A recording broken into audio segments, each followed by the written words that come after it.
Well, do turn to Exodus chapter 20. Exodus chapter 20. This morning, we're back in the Ten Commandments. 2 weeks ago, we looked at Commandments 1 to 3, and they were from verses 1 to 7. This morning, we've reached Commandments, or Word, as it's actually called at the start of Exodus 20, the words that God spoke. Word number 4, and that's in verses 8, 9, 10 and 11. I don't know what you're expecting as we come to the fourth commandment this morning, but let me straight away say what I'm not going to speak about. There's not going to be a list and do's and don'ts for Sundays. In fact, that's about the last mention I'm going to make of Sunday for the whole sermon. Instead, what we're going to do is an overview, a Bible overview really, of the Sabbath as a whole. In one sense, there's not going to be a whole lot of application this morning. There is some, there's always application. One application is always worship God and praise Him, and hopefully that will come out this morning. But the main application, if you like, is going to be believe and trust in Jesus. And hopefully that will come out as we go from the first creation to the rest of the new creation. So buckle up if you like. We're going to do a whistle-top tour from Genesis to Revelation. And we'll look at the Sabbath on the way. So let's first of all, and if you've got a Bible, you might want to flick back and forth, but please don't worry about doing that if you don't want to, just listen. But we're going to start back in Genesis and chapter 2. Genesis chapter 2 and verses 1 and 2. In Genesis 1, you have the creation of the whole universe, all that God has made. And He does that, making of all things, creating of all things, out of nothing, in 6 days, we're told. 6 days. And it's all very good. At the end of each day, we're told. Each day has a beginning and an end where God creates various things, and it's all good. Then you get to chapter 2, and we read this.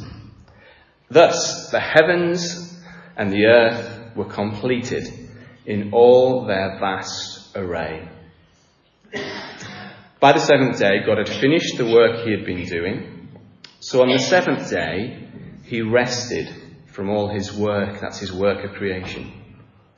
Then God blessed the seventh day and made it holy, because on it He rested from all the work of creating that He had done.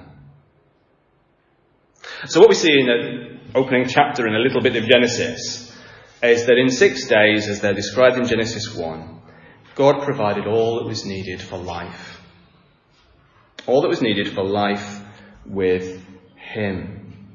Nothing more needed to be added. It was complete, as Genesis 2 verse 1 says. God could be trusted from day 7 onwards to have provided all that was needed for worshipful, joyful life with Him. It was all there. Interestingly, when you read Genesis 2, and it might seem just like a throwaway thing, but I think it's actually quite significant. Day 1 is recorded as having an end, as are days 2, 3, 4, 5 and 6. But day 7 isn't. It's just there, day 7. It doesn't end. At least it's not recorded as ending in Genesis 2. Because He had completed what He was doing. The purpose of it was that people would enjoy a worshipful, joyful life with Him. And they had it. And that's how the world continued for Adam and Eve. But again, we come back to this often because it's so foundational to the Bible. That perfect, complete, good, worshipful, joyful creation falls. it falls. And that's recorded in Genesis 3. Adam and Eve disobey God. So life as it was ends. Death comes into the world. When you get to Genesis 3, you have the curse. The curse is in three parts, if you like. Part of it is given to Satan, who had tempted Eve and then Adam to eat of the fruit of the tree that they weren't to eat of. Part of it is a promise, actually, as well. But some of it is given to Eve and some of the curse is given to Adam. Part of that curse is toil. Painful labour. Genesis 3, 17 to 19, as God speaks to Adam, that the ground is cursed, the world is cursed, the earth is cursed. And now you will know painful labour. You will eat bread by the sweat of your brow. They're banished from God's presence out of the Garden of Eden. And they lose that worshipful, joyful, restful life with him.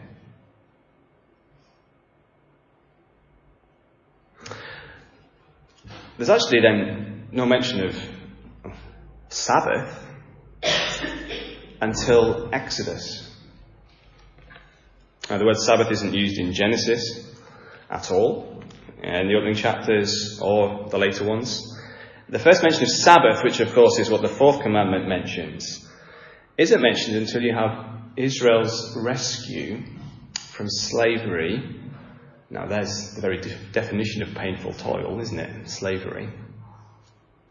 Their slavery, their painful toil in Egypt. The first mention is not in Exodus 20, it's just slightly sooner. The first mention of Sabbath is in connection with God giving his people manna in the wilderness.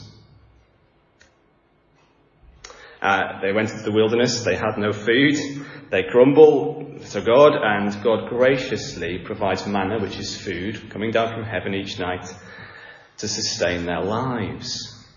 It's fascinating how it echoes the creation pattern in ways, though. This provision is made for Israel once a day over the course of 6 days.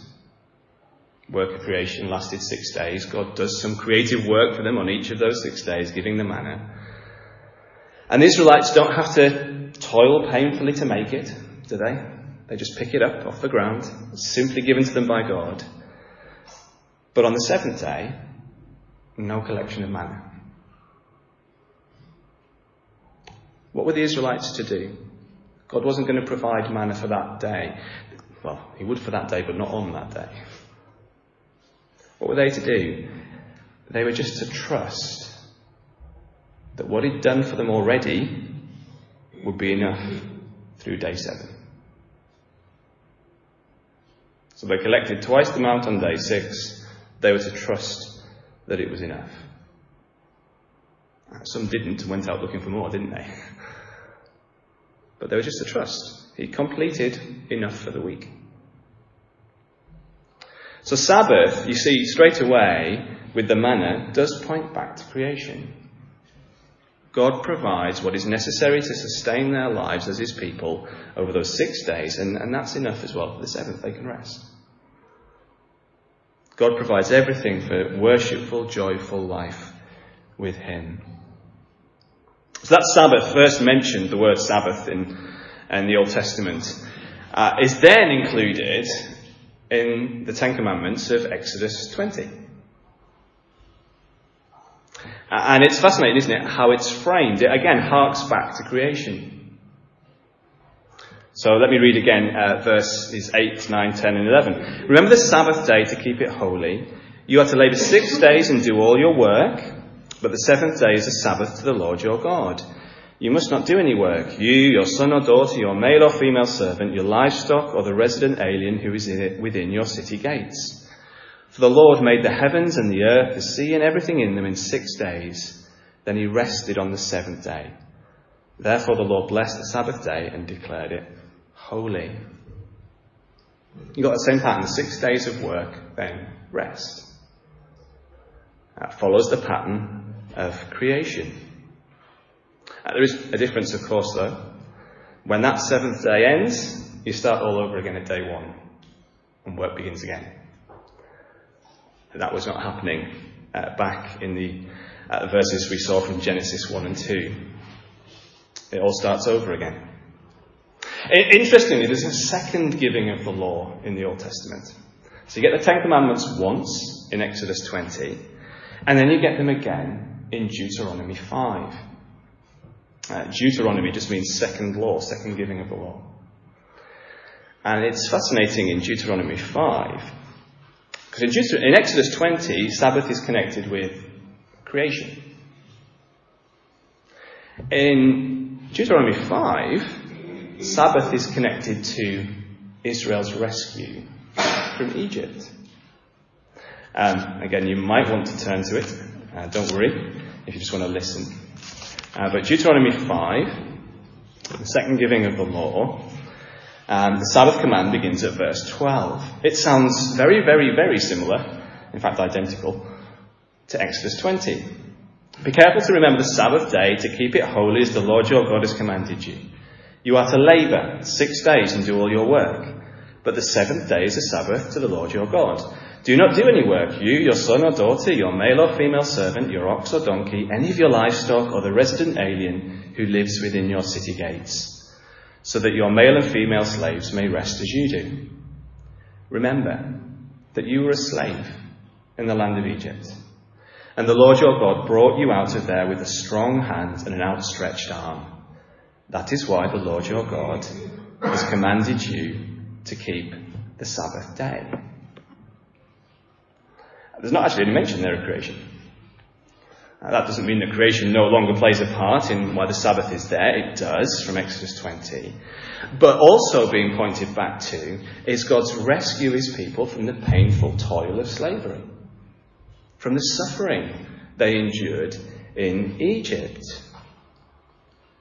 If Exodus 20 is pointing back to how things should be in creation, Deuteronomy 5 is pointing to the reality of the cursed creation in Egypt and the need for a rescue from it. What happened to Israel in Egypt echoed what God said to Adam. Through painful toil, you will eat bread by the sweat of your brow, as they were driven as slaves by their Egyptian slave masters. But God rescued his people from that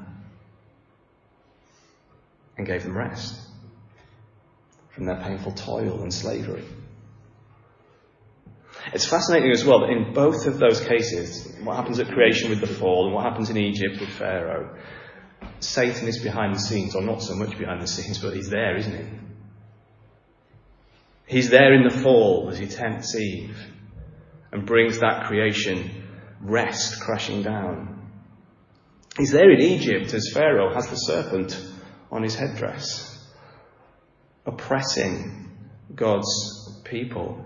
He seeks to destroy rest with God by taking people into toilsome, painful slavery to himself. Paul will write about that in Ephesians. All Christians once followed the prince of the power of the air, the devil. There's more to see in Exodus. I told you it's a bit of a whistle-stop tour, but we're putting together a big picture that will eventually lead us to where we need to be. You can turn to Exodus 31 as well. Again, you don't have to. You can just listen if you want. But Exodus 31, and you can read about it there, teaches us that the fourth commandment, the Sabbath, was given as a sign. It was given as a sign. So the Sabbath, it turns out, was the sign of the Mosaic covenant. Covenants that God gives have their signs. The Abrahamic covenant, the sign was circumcision. The covenant with Noah, never to flood the earth again, the sign was the rainbow. The sign with the Mosaic covenant was the Sabbath. But when you have a sign, you have to ask, well, what does it signify? A sign is not a means in itself, an end in itself. It signifies something else. It points to something else. What does the Sabbath signify then? Well, it signifies the need for a new creation. It signifies for the people of God in the Old Covenant that things are not the way they ought to be. They're not how God originally created them. There is not that rest of the seventh day, that everlasting day that did end because of sin. It's gone, but it needs to be restored. And each week they would have a day that reminded them of that. It speaks of the need to be rescued from the curse. Just like they've been rescued from Egypt, brought out from the painful toil of life and death itself because of sin. As we've looked at the Ten Commandments already in the giving of the law, we've seen that the law itself cannot provide this restoration of worshipful, joyful rest with God. It can't do it. No one can gain that by perfectly obeying the law because we can't do it. But at the very heart of the Ten Commandments, nevertheless, you have a sign that reminds the people that God did the work that brought rest in the original creation. He did it, didn't he? He made everything so that Adam and Eve could enjoy life with him. You have a sign in connection with manna even that reminds them that God does the work of providing them with what they need for life so they can then rest with him. It reminds them that he brought them out of slavery. He brought them out of that wearisome toil and pain and death by rescuing them. He did it so they can join in his rest. And it points forward as well to how that will come about. Throughout the rest of the Old Covenant, as you move forward through the rest of the Old Testament, you see that Sabbath breaking then is an incredibly serious sin. If you've ever read through the prophets, you might find it alarming just how seriously God seems to take the breaking of the Sabbath. Time and again, and it's in Exodus and then it's through the rest of the Old Covenant, the penalty for Sabbath breaking is death. Why do you think it's so severe? Well, it's a reminder that when that first rest was broken, back in Genesis chapter 3, what did it bring into the world? Death. Death. Why swap life with God, enjoying him, worshipping, which is what the Sabbath points us to? Why swap that for anything? Anything else is death. And the Sabbath is a very vivid sign of it, including its penalty under the Old Covenant. Sabbath breaking brings death. It portrays, when we break the Sabbath, when they broke the Sabbath, a complete failure to trust God, doesn't it? Sabbath breaking was working to try and gain your own life and sustain your own life. That's what Sabbath breaking was. I will sustain myself. But Sabbath actually reminded people, no, God is the one who sustains my life and gives me it, not me. As you read the prophets, it's interesting that they make a special case of Sabbath. So here's Ezekiel, for example, in Ezekiel 10:13. The house of Israel rebelled against me in the wilderness. They did not follow my statutes and rejected my ordinances. The person who does them will live by them, but of course no one can. But then here's what, they also completely profane my Sabbaths. Now that seems an unnecessary sentence if the Sabbath was just another statute and ordinance, but it's not. It's the sign of the Old Covenant itself. It's the heart of it. So yes, they also completely profane my Sabbaths. Sabbath in the Old Covenant stands apart from the other commandments. Okay, that's our Old Testament overview. Let's now move forward to the New Testament. Fast forward to the Gospels. Matthew, Mark, Luke, John. And let's fast forward to Jesus' relationship with the Sabbath. Because as you read the Gospels, you can't help noticing, I hope, that there's quite a lot of controversy around what Jesus does with the Sabbath. Jesus knew that the Sabbath day of the Mosaic covenant was supposed to signify to the people that God would one day reverse the curse of painful toil ending in death and instead bring rest and life forever with him. He knew that that's what the Sabbath in the Old Covenant signified. So it shouldn't be a surprise that when he knew that he does things on the Sabbath that signify what the Sabbath pointed to. He does things on the Sabbath that signify what the Sabbath pointed to. One famous example is when he picked grain on the Sabbath. He's wandering through a grain field with his disciples. He picks grain and gives it to them. Now, think of particularly the association that the Jewish people had between manna and Sabbath. First mention of Sabbath in the Bible is not the Ten Commandments, it's just before that. It's Israel in the wilderness picking up the manna on 6 days of the week, but not on the seventh, because they were to have collected enough the day before for the Sabbath. Jesus picks food. Do you see why they were so upset? Do you see why they were so flummoxed by what he did, and angry even?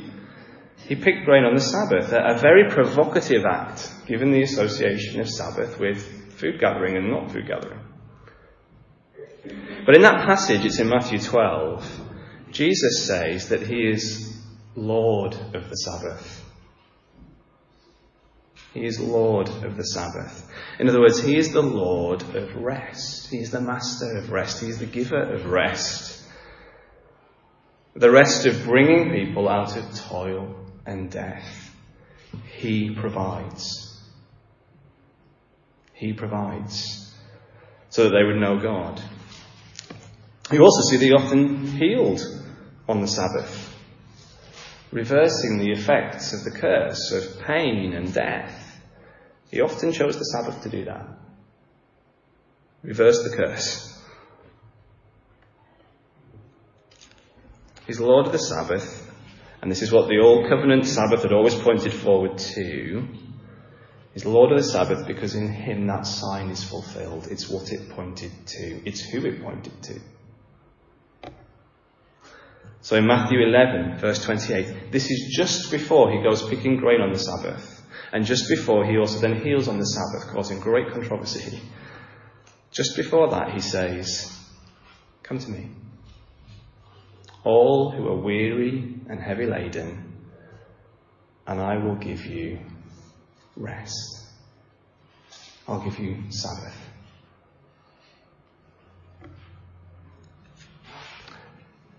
He is what that fourth commandment points forward to. The one who spoke creation into being, the one who did the work of that first creation in those 6 days and then rested on the seventh. He is the one who then comes and says, if you need rest, and you do, come to me. I'm the one who designed and made the world in this way, such that people know rest through me with God. If you're weary and heavy laden by your sin, come to me.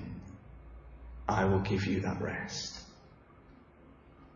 And then he shows it by doing stuff on the Sabbath.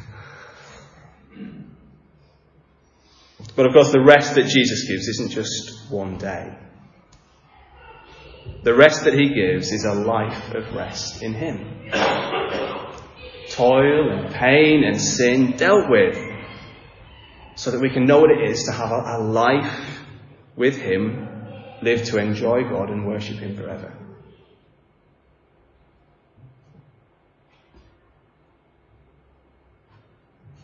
The Sabbath's true significance is found in Jesus. And I hope we get that.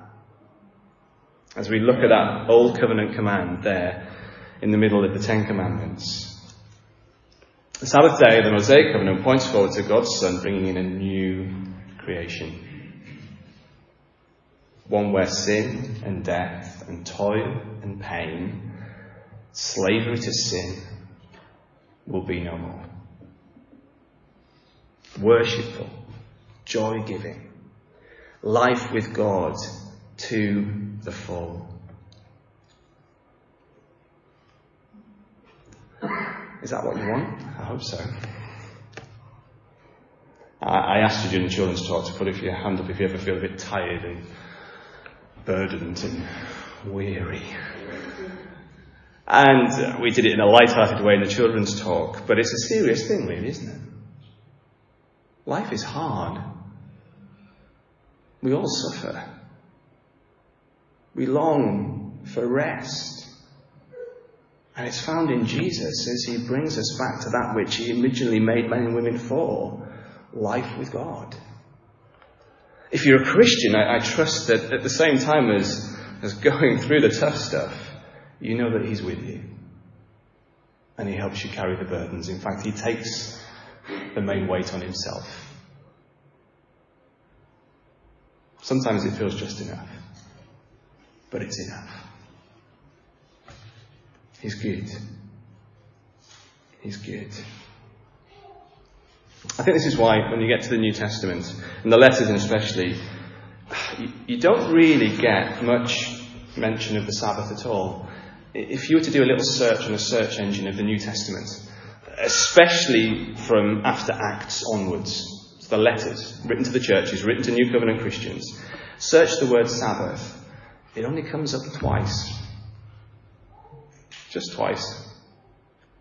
If you were to do that with the Old Testament, you'd need a day to read them all.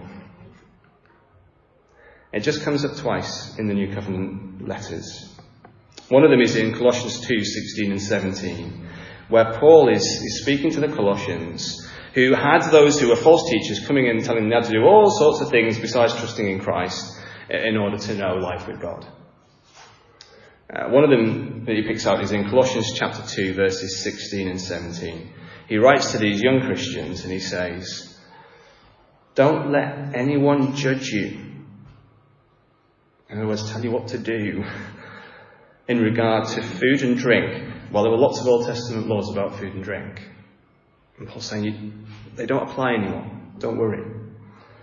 Or in the matter of a festival. Did you still have to keep Passover? Do you have to keep Purim? Do you have to keep the Feast of First Fruits and all that? No, you don't. Or a new moon, once a month. There was a new moon festival as well that's outlined in the Old Covenant. And then he says, or a Sabbath day. Don't let anyone judge you in regard to these things. These are a shadow of what was to come. The substance is Christ. Think about how a shadow works. If a shadow is cast when you're outside on a sunny day, you could go outside and do it today, couldn't you? Probably not for most of the rest of the winter, but today you could. You could go outside and you could stand on the car park. You could turn your back to the sun, and in front of you, there's your shadow. What do you see? You see yourself in outline. You see yourself in outline. In fact, with anything that casts a shadow, you get the outline of it, don't you? You get the general idea of what the real thing is, but it's not the real thing. It's just an outline shape of it. Enough to show you something about it, but not everything. Shadows show something in outline. But it's not the real thing. It's not the substance. So the Sabbath of the Old Covenant was not the real rest. It was the sign, the shadow of the rest that is actually Christ. We find our rest in him. But think too about Jesus' death and resurrection itself. The days on which the events of Jesus' death and resurrection happen are not a coincidence. They're not random. What day does he die on? He dies on Friday. He dies on Friday. Now, in the Jewish calendar, Friday is the 6th day of the week. It's the last day of the original creation. It's the day in which God completed his work of creation. in Genesis. But in God's eternal plan, Friday, the 6th day of the week, is also the day on which Jesus died. As he dies on the cross, he cries out with his final words, "It is finished." You could pretty much translate that completed, done. What's finished?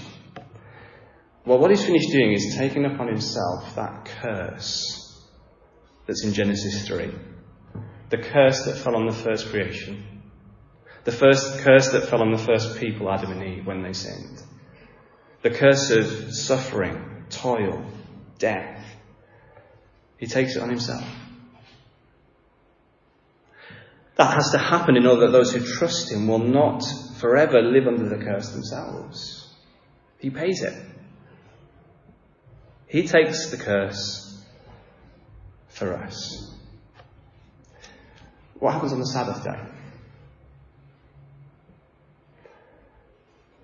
Well, in one sense, you could argue that he rests.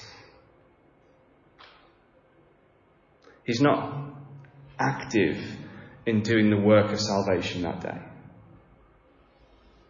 His body lies dead in the grave. He rests. On what day does he rise?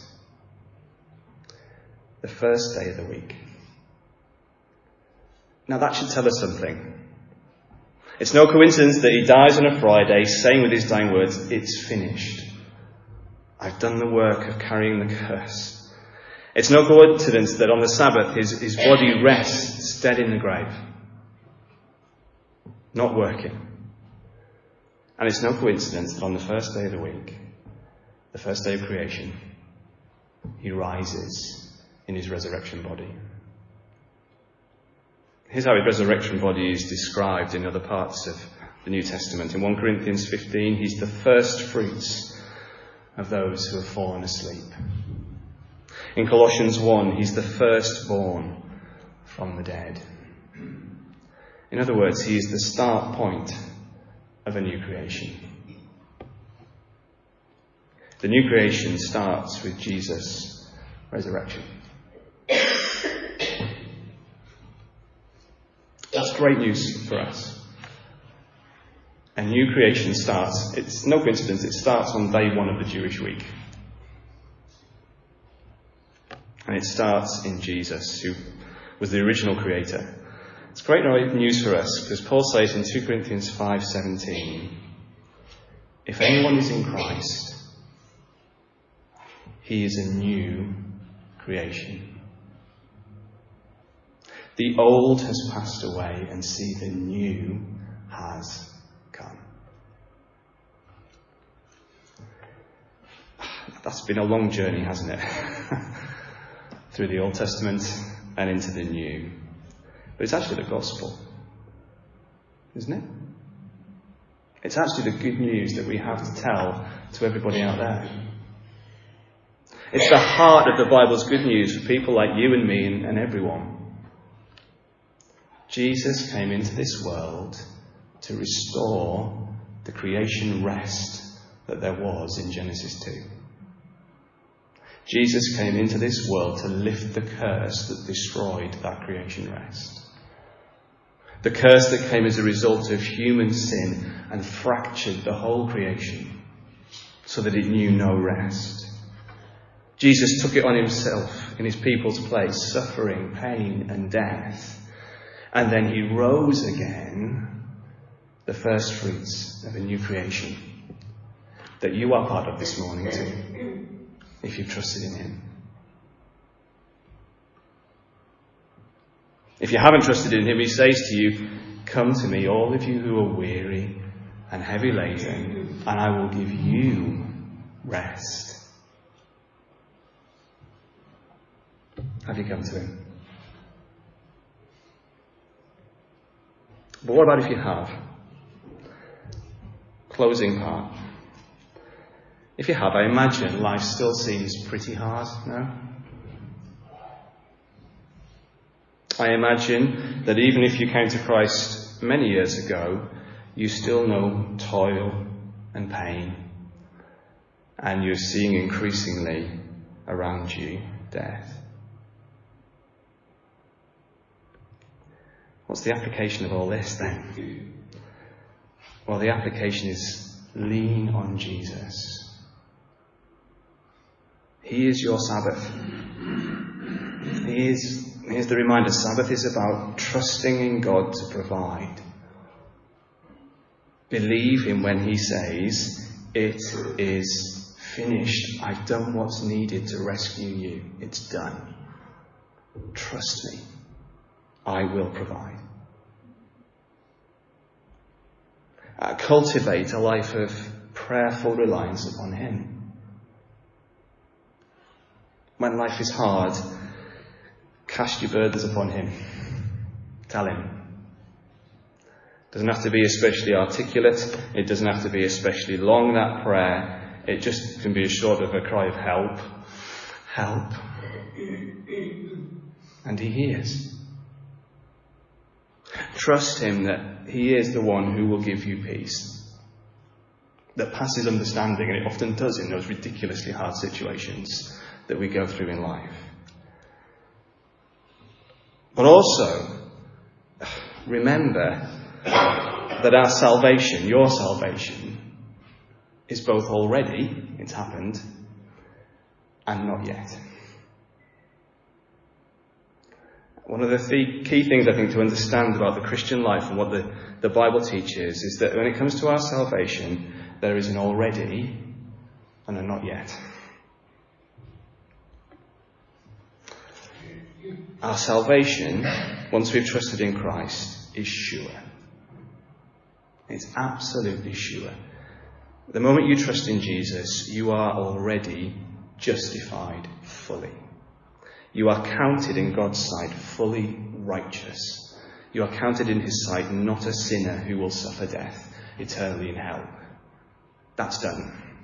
That's already. But we have to remember there's more of our salvation to come. There's more to come. This is actually where the second mention of Sabbath in the New Testament letters, comes in. Again, you don't need to turn to it because I'm not going to do a detailed look at all of it. But it's Hebrews 3 and 4. One of the phrases in Hebrews 3 and 4 that comes up is that there remains a Sabbath rest for God's people.